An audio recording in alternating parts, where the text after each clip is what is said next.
Capítulo 15. ¿Cómo engañar a los 6 fantasmas del miedo? Cuando haya leído este último capítulo, haga inventario de sí mismo y descubra cuántos fantasmas se interponen en su camino. Antes de poder utilizar cualquier parte de esta filosofía con éxito, su mente tiene que estar preparada para recibirla. La preparación resulta fácil. Empieza con el estudio, el análisis y la comprensión de los 3 enemigos que necesita eliminar de su mente: la indecisión, la duda y el temor. El sexto sentido nunca funcionará mientras estos 3 elementos negativos permanezcan en su mente, ya sea en su conjunto o por separado.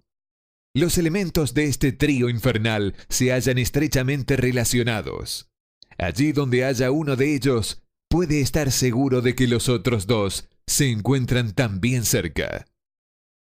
La indecisión es la semilla del temor.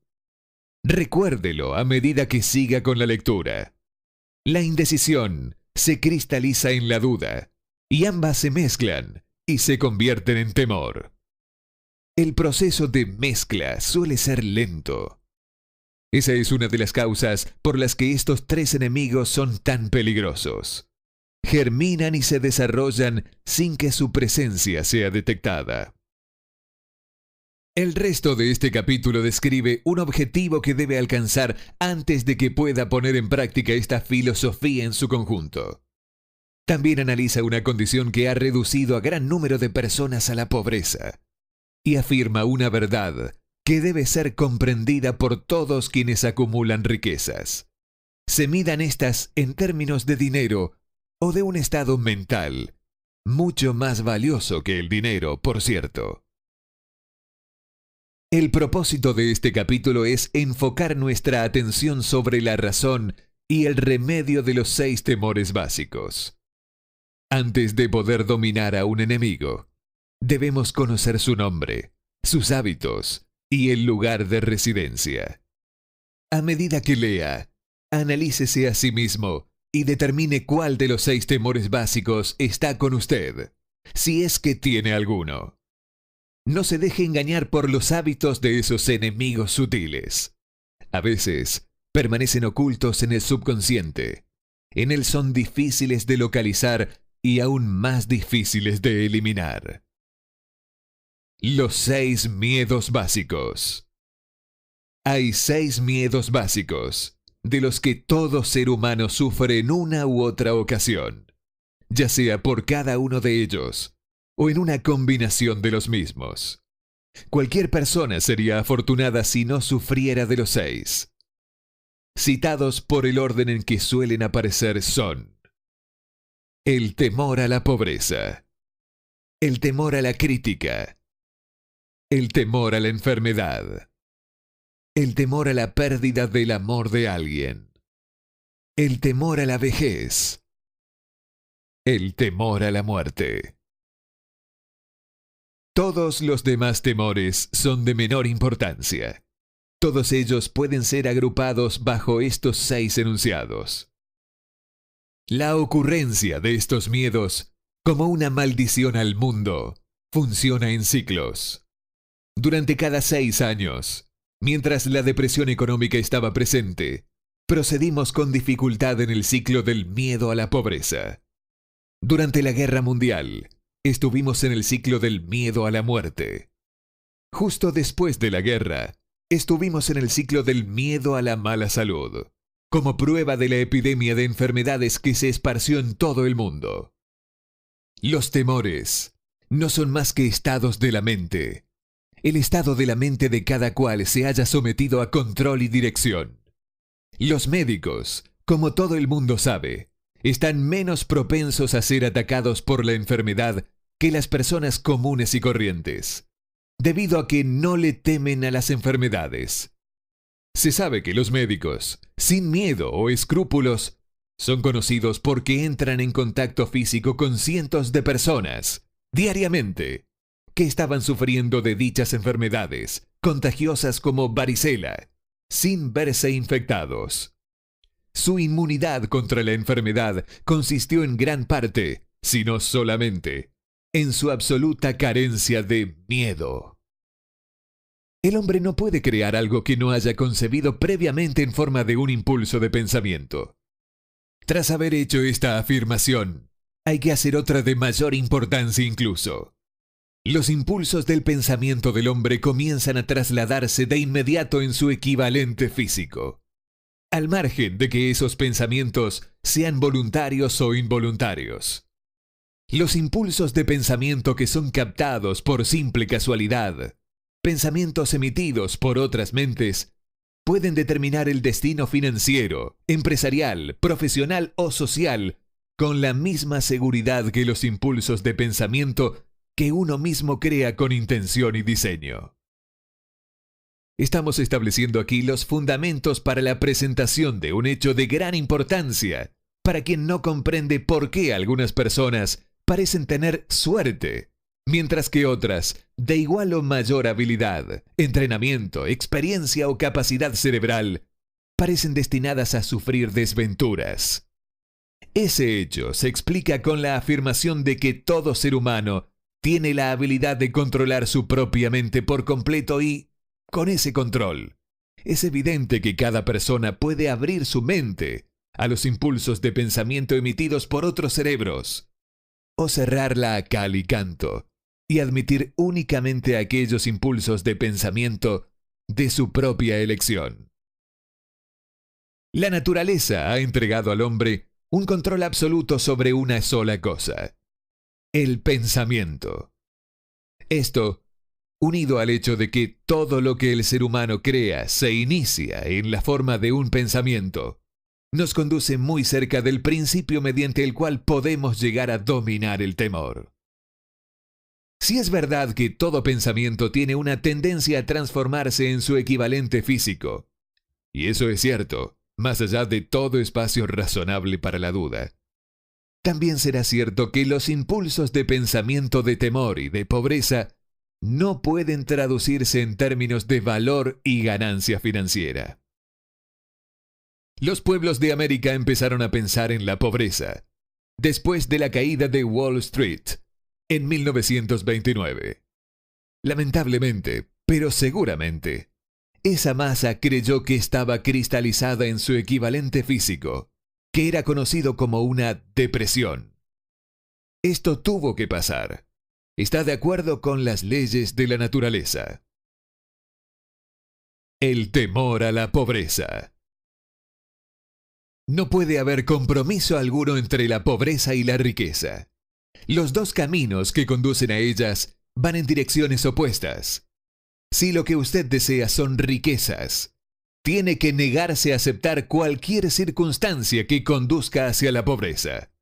La palabra riqueza se utiliza aquí en su más amplio sentido, refiriéndonos con ella a los planos espiritual, mental y material. El punto de partida del camino que conduce a la riqueza es el deseo. En el primer capítulo, usted recibió instrucciones completas para el uso apropiado del deseo. En este capítulo sobre el temor, encontrará completas instrucciones para preparar su mente con el propósito de hacer un uso práctico del deseo. Así, este es el lugar en el que se le planteará un desafío mediante el que determinará de modo definitivo cuánta de esta filosofía ha absorbido. Aquí está el punto en el que puede convertirse en profeta y pronosticar, con exactitud, qué le depara el mañana. Si después de haber leído este capítulo usted se encuentra dispuesto a aceptar la pobreza, será mejor que prepare a su mente para recibir pobreza. Se trata de una decisión que no podrá evitar.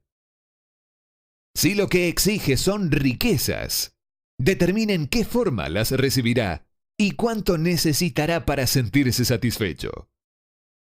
Ya conoce el camino que conduce a la riqueza. Se le ha proporcionado una especie de mapa de carreteras que, de seguirlo, lo mantendrá en la vía adecuada. Si se descuida y no inicia el recorrido del camino, o si se detiene antes de haber llegado, no podrá echarle la culpa a nadie, excepto a usted mismo. Esa responsabilidad es exclusivamente suya. Ninguna justificación le salvará de aceptar la responsabilidad si ahora fracasa o si se niega a exigirle riquezas a la vida. Porque la aceptación le exige una sola cosa, la única que usted puede controlar: un estado de la mente. Un estado mental es algo que uno asume, no se puede comprar, sino que ha de ser creado. El temor más destructivo. El temor a la pobreza es un estado mental, nada más, pero es suficiente para destruir la posibilidad de lograr lo deseado en cualquier empresa. Una verdad que se hizo dolorosamente evidente durante la depresión. Este temor paraliza la facultad del raciocinio, destruye la facultad de la imaginación, elimina la autoconfianza, merma el entusiasmo, desanima la iniciativa, conduce a la incertidumbre de propósito, estimula la dilación, elimina el entusiasmo y convierte el autocontrol en una imposibilidad.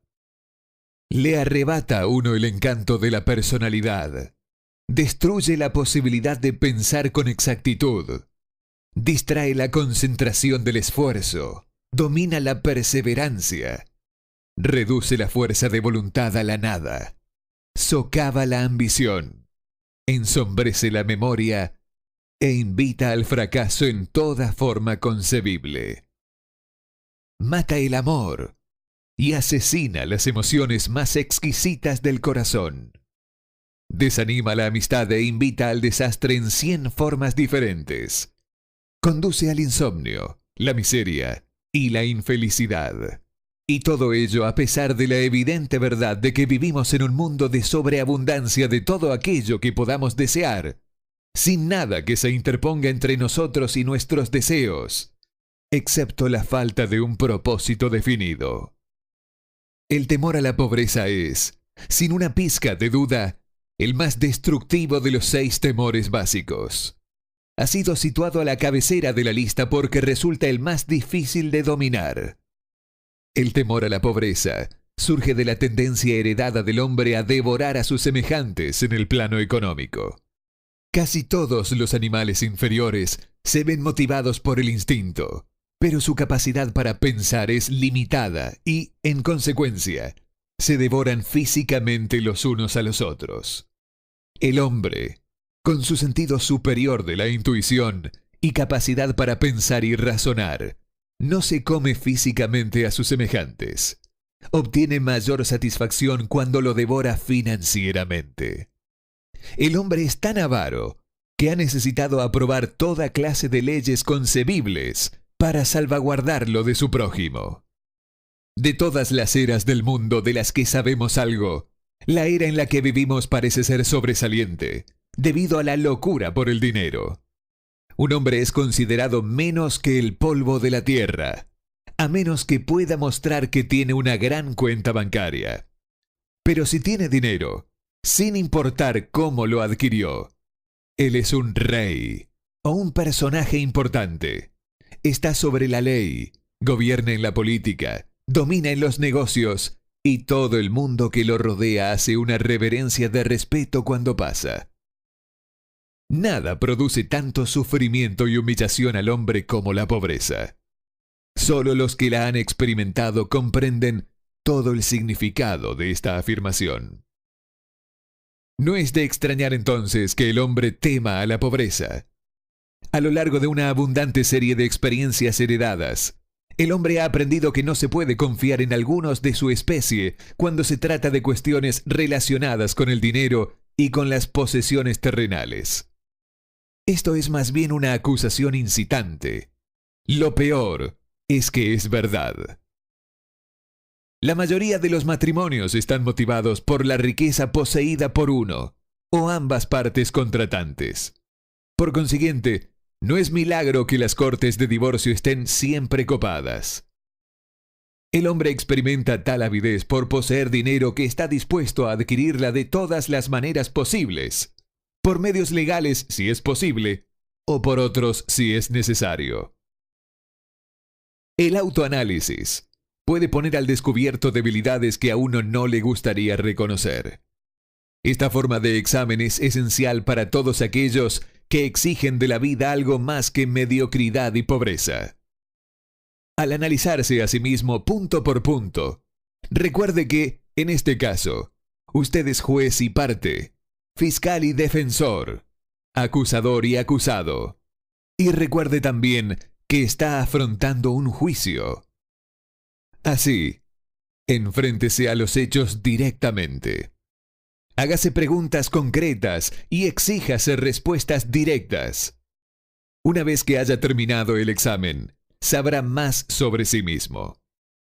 Si tiene la sensación de no poder ser un juez imparcial en este autoexamen, confíe en alguien que le conozca bien y que pueda actuar como tal, hasta que usted sea capaz de examinarse a sí mismo. Lo que usted anda buscando es la verdad. Consígala, sin importar a qué precio, aun cuando pueda sentirse temporalmente avergonzado por ella. Cuando se le pregunta a la gente qué es lo que más teme, la mayoría contesta: no temo a nada.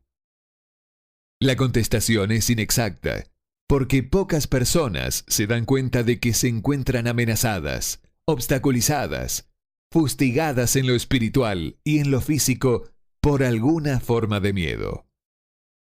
La emoción del temor se halla tan sutil y profundamente enraizada que uno puede pasar por la vida sobrellevándola sin llegar a reconocer jamás su presencia. Solo un análisis verdadero pondrá en evidencia la presencia de este enemigo universal. Cuando inicie este análisis, busque a fondo en su personalidad. A continuación, le ofrecemos una lista de los síntomas que debería buscar en sí mismo. Síntomas del temor a la pobreza. Indiferencia. Suele mostrarse a través de una falta de ambición, de una tendencia a tolerar la pobreza, de una aceptación sin protesta, de toda aquella compensación que la vida pueda ofrecer, de una pereza mental y física, de una falta de iniciativa, imaginación, entusiasmo y autocontrol. Indecisión. La costumbre de permitir que los demás piensen por uno. El de mantenerse al margen. Duda. Expresada generalmente por medio de justificaciones y excusas diseñadas para encubrirse, rechazar con explicaciones o disculpar los propios errores, lo que a veces se muestra en forma de envidia o crítica hacia aquellos que han alcanzado el éxito. Preocupación.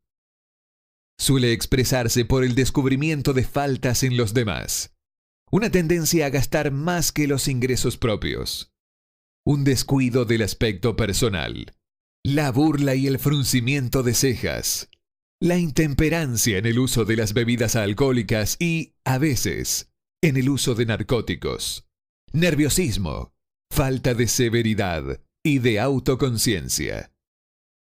Precaución excesiva. La costumbre de mirar el lado negativo de toda circunstancia, de pensar y hablar de posible fracaso, en lugar de concentrarse en los medios para alcanzar el triunfo. Se conocen todos los caminos que conducen al desastre, pero nunca se buscan los planes precisos para evitarlo. Se espera el momento adecuado para empezar a poner en acción ideas y planes, hasta que la espera se transforma en un hábito permanente. Se recuerda a aquellos que han fracasado y se olvida a los que han tenido éxito. Se ve el agujero de la rosquilla, pero no se ve la rosquilla. Es el pesimismo, que conduce a la indigestión, al estreñimiento, a la autointoxicación, a la mala respiración y a una mala disposición. Dilación. La costumbre de dejar para mañana aquello que se debería haber hecho el año pasado. Pasarse mucho tiempo buscando justificaciones y excusas para no realizar el trabajo. Este síntoma se halla estrechamente ligado con el de la precaución excesiva, la duda y la preocupación.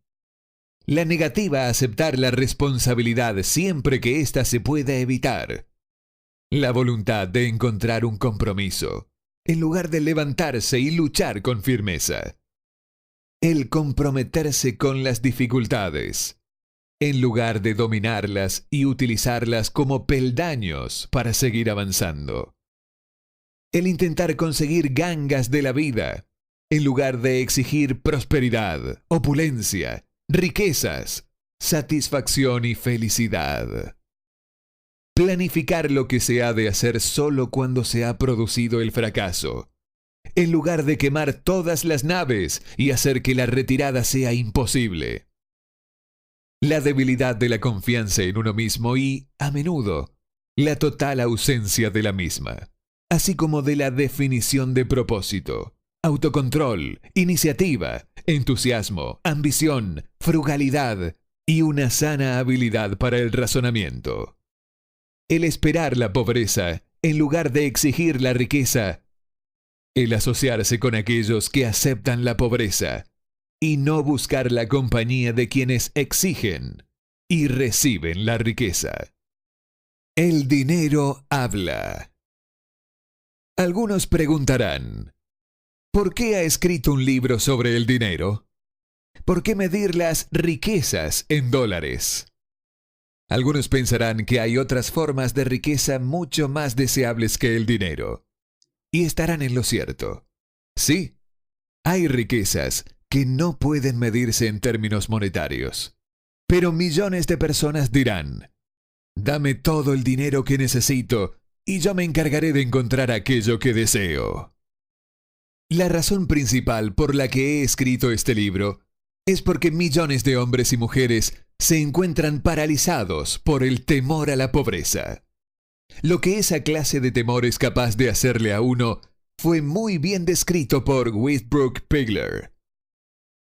El dinero no es más que conchas de almejas, o discos de metal, o trozos de papel. Y hay tesoros del corazón y del alma que el dinero no puede comprar. Pero la mayoría de la gente sin dinero es incapaz de tenerlo en cuenta y sostener su espíritu. Cuando un hombre se encuentra en lo más bajo, está en la calle y es incapaz de conseguir trabajo, a su espíritu le sucede algo que se refleja en la caída de sus hombros, la forma de llevar el sombrero, su modo de caminar y su mirada. No puede escapar a una sensación de inferioridad con respecto a la gente que tiene un empleo seguro, aun cuando sepa que esas personas no son sus iguales en carácter, inteligencia o habilidad. Por su parte, los demás, incluso sus amigos, experimentan una sensación de superioridad y lo consideran una víctima, quizás de una manera inconsciente. Tal vez ese hombre pida prestado durante un tiempo, pero no el suficiente como para continuar con la vida a la que está acostumbrado. Y tampoco podrá continuar pidiendo eternamente. Pero pedir, aun cuando sea para vivir, es una experiencia deprimente, y al dinero así obtenido le falta el poder que el dinero ganado con su propio esfuerzo tiene. Evidentemente, nada de esto se aplica a los zánganos y a los pordioseros, sino solo a los hombres con ambiciones normales y que se respetan a sí mismos. Las mujeres esconden la desesperación. Las mujeres que se encuentran en la misma situación son algo diferentes. De algún modo, no las consideramos como personas marginadas. Raras veces viven en la miseria o piden por las calles, y cuando se encuentran entre la gente, no se las reconoce por las mismas señales que identifican a los hombres mendigos. Desde luego, no me refiero a las harapientas de la gran ciudad, que son la parte opuesta de los vagabundos masculinos confirmados. Me refiero a mujeres bastante jóvenes, decentes y con inteligencia. Tiene que haber muchas mujeres así, pero su desesperación no resulta tan evidente. Quizás se suicidan. Cuando un hombre se encuentra sin dinero y desempleado, dispone de tiempo para lamentarse. Es posible que viaje muchos kilómetros para buscar un trabajo y descubra que el puesto ha sido ocupado ya, o que solo se trata de uno de esos puestos sin salario fijo, con solo una comisión sobre las ventas de algún cachivache inútil que nadie compraría, excepto por piedad. El hombre vuelve a encontrarse en la calle, sin un sitio al que ir, excepto a cualquier parte. Así que camina y camina. Contempla los escaparates de las tiendas. Observa lujos que no son para él. Se siente inferior y deja paso a otras personas que se detienen a mirar con un interés activo. Deambula por la estación y entra en la biblioteca para descansar los pies y calentarse un poco. Pero eso no es lo mismo que buscar un trabajo, de modo que no tarde en reanudar la marcha. Es posible que no lo sepa, pero su falta de objetivo le delatará aunque las líneas de su figura no lo hagan. Es posible que vaya bien vestido, con las ropas que le quedaron de cuando tenía un trabajo estable, pero esas ropas no sirven para enmascarar su caída. El dinero hace la diferencia. Ve a miles de otras personas a su alrededor, todas ellas ocupadas con sus trabajos, y las envidia desde lo más profundo de su alma. Todas tienen su independencia, su amor propio y su orgullo, y él no puede convencerse a sí mismo de que también es un buen hombre, por mucho que reflexione y llegue a un veredicto favorable hora tras hora. Precisamente el dinero es lo que establece esta diferencia en él. Con un poco de dinero, volvería a ser él mismo. Algunos empleadores toman la más espantosa ventaja de las personas que están arruinadas. Las agencias cuelgan pequeños letreros de colores, ofreciendo miserables salarios a hombres en quiebra, de $12 a la semana, $15 a la semana. Un trabajo por $18 a la semana es una ganga, y cualquiera con $25 a la semana para ofrecer no colgaría el trabajo al frente de una agencia por medio de un letrero en colores.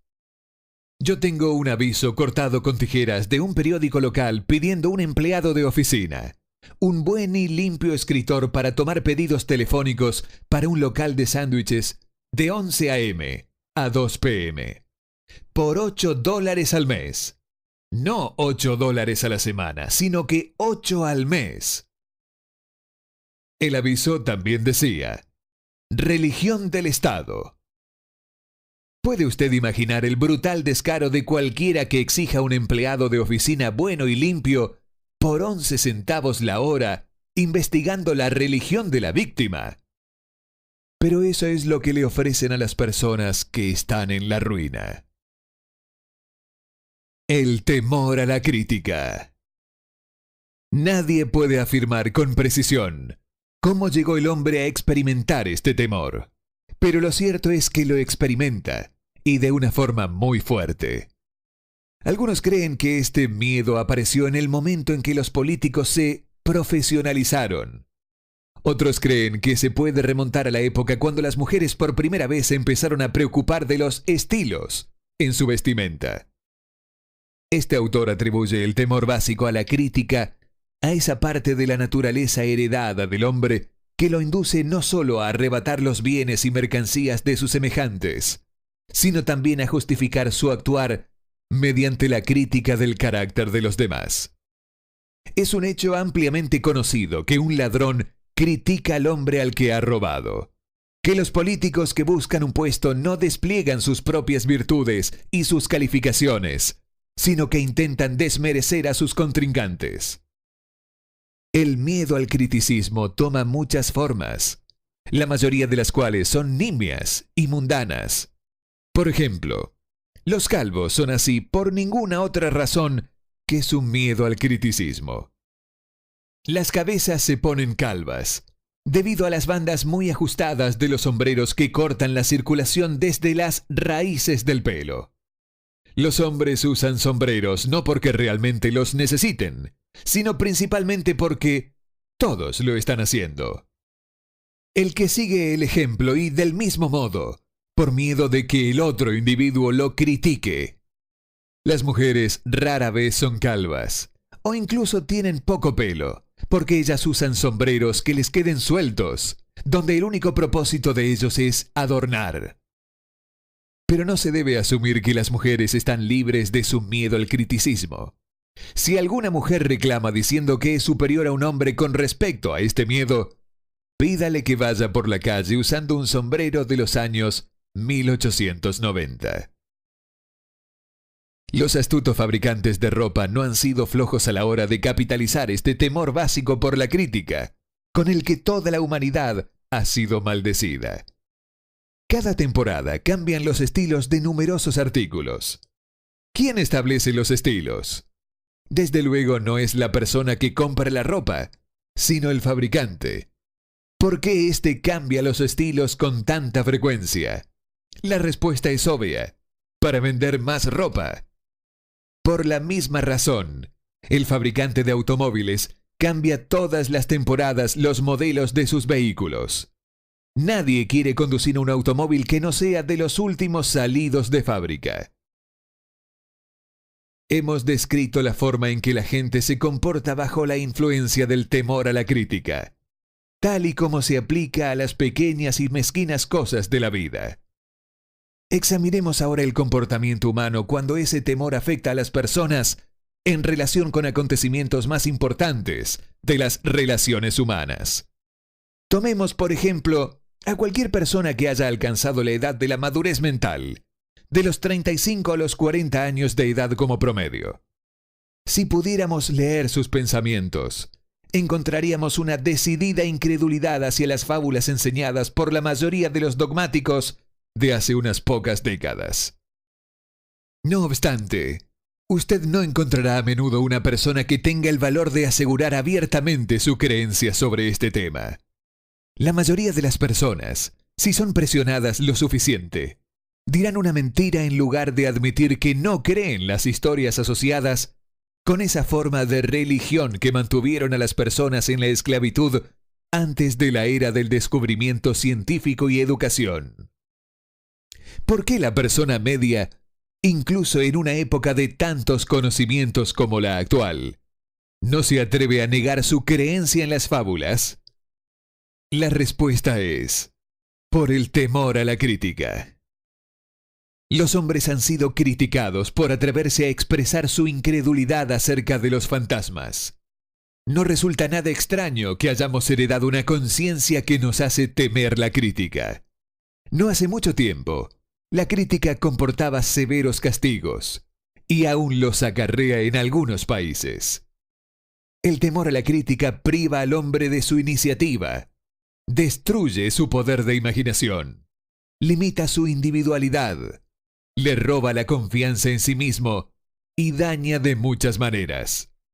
Los padres, a menudo, hacen un daño irreparable a sus hijos cuando los critican.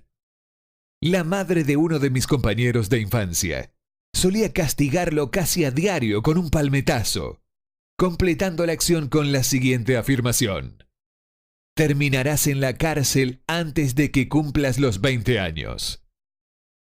A la edad de 17 años, fue enviado a un reformatorio. La crítica es la clase de servicio que le sobra a todo el mundo. Todos tenemos una buena reserva de crítica gratuita que entregar, tanto si se nos solicita como si no. A menudo, los parientes cercanos son los que peor ofenden. Debería ser considerado un crimen. En realidad, es un crimen de la peor naturaleza, el que cualquier padre produzca en su hijo complejos de inferioridad por medio de la crítica gratuita. Los empleadores que comprenden la naturaleza humana sacan lo mejor de sus empleados no mediante la crítica, sino por medio de la sugerencia constructiva. Los padres pueden conseguir los mismos resultados con sus hijos. La crítica implanta el temor en el corazón o el resentimiento, pero no construye ni el amor ni el afecto. Síntomas del temor a la crítica. Este temor es casi tan extendido como el temor a la pobreza, y sus efectos, igual de fatales para el logro personal, sobre todo porque destruye la iniciativa y desanima el uso de la imaginación. Los principales síntomas del temor a la crítica son: timidez. Suele ser expresada por medio del nerviosismo, la timidez en la conversación y en el encuentro con personas extrañas, el movimiento extraño de las manos y de los pies, el desplazamiento de la mirada. Falta de serenidad, carencia de control en la voz, nerviosismo en presencia de otros, postura deficiente del cuerpo, memoria pobre. Personalidad, poca firmeza en las decisiones, falta de encanto personal y de habilidad para expresar opiniones definidas. Tendencia a soslayar los temas, en lugar de afrontarlos de manera directa. Estar de acuerdo con otros, sin haber examinado sus opiniones con cuidado. Complejo de inferioridad. Costumbre de expresar autoaprobación por medio de la palabra y las acciones, como un medio de enmascarar una sensación de apocamiento. Utilizar palabras grandilocuentes para impresionar a los demás, a menudo sin conocer siquiera el significado de lo que se dice. Imitar a otros en la ropa, el discurso y las actitudes. Fanfarronear de logros imaginarios. Esto produce a veces una imagen superficial de sentimiento de superioridad. Extravagancia. Costumbre de intentar mantenerse a la altura de los demás, gastando mucho más de lo que se tiene. Falta de iniciativa. Fracaso para aprovechar las oportunidades para el progreso propio. Temor a expresar opiniones. Falta de confianza en las propias ideas. Responder de forma evasiva a los superiores. Vacilar en la actitud y en el discurso. Engañar en las palabras y en los hechos. Falta de ambición. Pereza mental y física. Falta de autoafirmación. Lentitud para tomar decisiones. Dejarse influir con mucha facilidad. Criticar a los demás a sus espaldas y halagarlos cuando están delante. Aceptar la derrota sin protesta o abandonar una empresa cuando se encuentra con la oposición de otros. Sospechar de otras personas sin causa alguna. Falta de tacto en la actitud y el discurso. No estar dispuesto a asumir la responsabilidad de los propios errores. El temor a la enfermedad.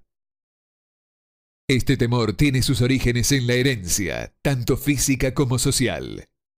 Sus orígenes están estrechamente asociados con las causas del temor a la vejez y a la muerte, porque le conduce a uno al borde de mundos espantosos, de los que el ser humano no sabe nada, pero acerca de los cuales se le han contado historias inquietantes. También existe la opinión generalizada de que ciertas personas, poco éticas, se han embarcado en el negocio de vender salud por el método de hacer temer a la enfermedad. El temor del hombre a la enfermedad procede de las terribles imágenes que se han implantado en su mente acerca de lo que puede suceder si la muerte le llega. También la teme por la carga económica que puede representar. Un destacado médico estimó que el 75% de los pacientes sufre de hipocondría. Se ha demostrado del modo más convincente posible que el temor a la enfermedad, incluso cuando no exista la menor causa, suele producir los síntomas físicos de la enfermedad temida. La mente es muy poderosa. Construye o destruye. Los fabricantes de medicamentos han hecho enormes fortunas jugando con la debilidad del temor a la enfermedad. Esta forma de imposición sobre una humanidad crédula llegó a ser tan predominante hace una década que la revista Collier's emprendió una campaña contra los peores ofensores en el negocio de los medicamentos patentados. Durante la epidemia de la influenza, que partió durante la Primera Guerra Mundial, el alcalde de Nueva York tomó medidas drásticas para verificar el daño que las personas se estaban haciendo a sí mismas a través de su miedo inherente a la mala salud. Él llamó para consultar al editor del periódico y les dijo: «Caballeros, siento que es necesario pedirles que no publiquen encabezados intimidadores con respecto a la epidemia de influenza. A menos que cooperen conmigo, nosotros tendremos una situación que no podremos controlar». Los periódicos dejaron de publicar historias sobre la influenza, y en el plazo de un mes, la epidemia había sido exitosamente erradicada. Por medio de una serie de experimentos realizados hace algunos años, se demostró que la gente puede enfermar por sugestión. Nosotros llevamos a cabo este experimento haciendo que 3 conocidos visitaran a las víctimas, haciéndole a cada una de ellas la siguiente pregunta: ¿qué te aflige? Pareces terriblemente enfermo. El primero en hacer la pregunta no solía provocar en la víctima más que una mueca de disgusto y un casual: «Oh, nada, estoy muy bien».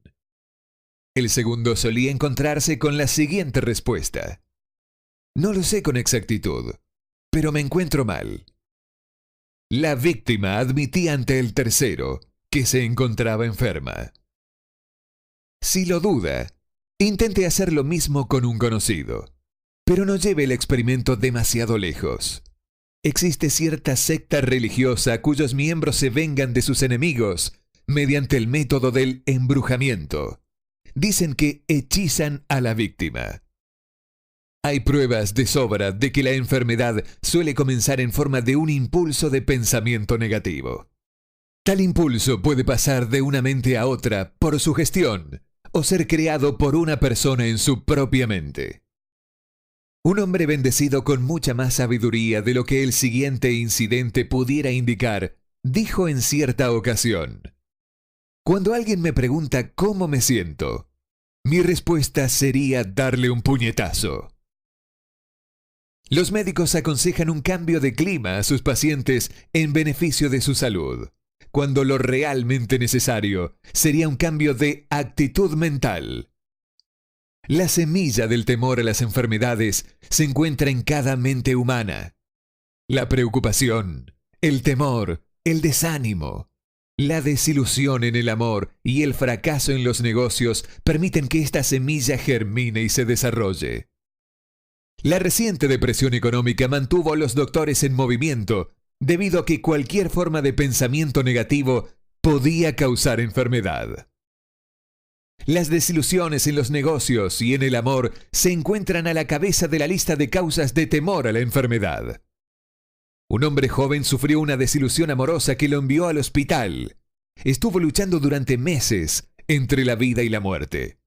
Se llamó a un especialista en psicoterapia. Este ordenó cambiar las enfermeras, dejando al paciente a cargo de una joven encantadora que, con el preacuerdo del médico, empezó a hacer el amor con el joven desde el primer día de su llegada al trabajo. Al cabo de 3 semanas, el paciente salió del hospital, todavía sufriendo, pero de una enfermedad por completo diferente. Se había enamorado otra vez. El remedio fue un hechizo, pero el paciente y la enfermera terminaron casándose posteriormente. Síntomas del temor a la enfermedad. Los síntomas de este temor casi universal son: autosugestión. La costumbre de usar negativamente la autosugestión, que se dedica a buscar y espera encontrar los síntomas de toda clase de enfermedades.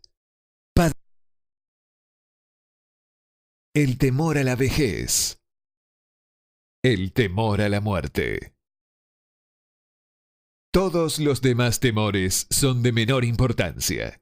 Todos ellos pueden ser agrupados bajo estos 6 enunciados. La ocurrencia de estos miedos, como una maldición al mundo, funciona en ciclos. Durante cada 6 años, mientras la depresión económica estaba presente, procedimos con dificultad en el ciclo del miedo a la pobreza. Durante la Guerra Mundial, estuvimos en el ciclo del miedo a la muerte. Justo después de la guerra, estuvimos en el ciclo del miedo a la mala salud. como prueba de la epidemia de enfermedades que se esparció en todo el mundo. Los temores no son más que estados de la mente. El estado de la mente de cada cual se haya sometido a control y dirección. Los médicos, como todo el mundo sabe, están menos propensos a ser atacados por la enfermedad que las personas comunes y corrientes. De enemigo, debemos conocer su nombre, sus hábitos y el lugar de residencia. A medida que lea, analícese a sí mismo y determine cuál de los 6 temores básicos está con usted, si es que tiene alguno. No se deje engañar por los hábitos de esos enemigos sutiles. A veces, permanecen ocultos en el subconsciente. En él son difíciles de localizar y aún más difíciles de eliminar. Los 6 miedos básicos. Hay 6 miedos básicos, de los que todo ser humano sufre en una u otra ocasión, ya sea por cada uno de ellos o en una combinación de los mismos. Cualquier persona sería afortunada si no sufriera de los 6. Citados por el orden en que suelen aparecer son: el temor a la pobreza, el temor a la crítica, el temor a la enfermedad, el temor a la pérdida del amor de alguien. Capítulo 15. ¿Cómo engañar a los 6 fantasmas del miedo? Cuando haya leído este último capítulo, haga inventario de sí mismo y descubra cuántos fantasmas se interponen en su camino. Antes de poder utilizar cualquier parte de esta filosofía con éxito, su mente tiene que estar preparada para recibirla. La preparación resulta fácil. Empieza con el estudio, el análisis y la comprensión de los 3 enemigos que necesita eliminar de su mente: la indecisión, la duda y el temor. El sexto sentido nunca funcionará mientras estos 3 elementos negativos permanezcan en su mente, ya sea en su conjunto o por separado. Los elementos de este trío infernal se hallan estrechamente relacionados. Allí donde haya uno de ellos, puede estar seguro de que los otros 2 se encuentran también cerca. La indecisión es la semilla del temor. Recuérdelo a medida que siga con la lectura. La indecisión se cristaliza en la duda, y ambas se mezclan y se convierten en temor. El proceso de mezcla suele ser lento. Esa es una de las causas por las que estos 3 enemigos son tan peligrosos. Germinan y se desarrollan sin que su presencia sea detectada. El resto de este capítulo describe un objetivo que debe alcanzar antes de que pueda poner en práctica esta filosofía en su conjunto. También analiza una condición que ha reducido a gran número de personas a la pobreza y afirma una verdad que debe ser comprendida por todos quienes acumulan riquezas. Se midan estas en términos de dinero o de un estado mental, mucho más valioso que el dinero, por cierto. El propósito de este capítulo es enfocar nuestra atención sobre la razón y el remedio de los 6 temores básicos. Antes de poder dominar a unido a que no le temen a las enfermedades. Se sabe que los médicos, sin miedo o escrúpulos, son conocidos porque entran en contacto físico con cientos de personas, diariamente, que estaban sufriendo de dichas enfermedades, contagiosas como varicela, sin verse infectados.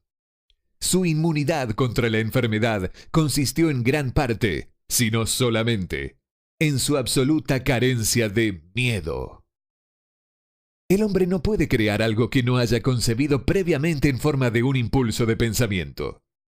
Tras haber hecho esta afirmación, hay que hacer otra de mayor importancia incluso.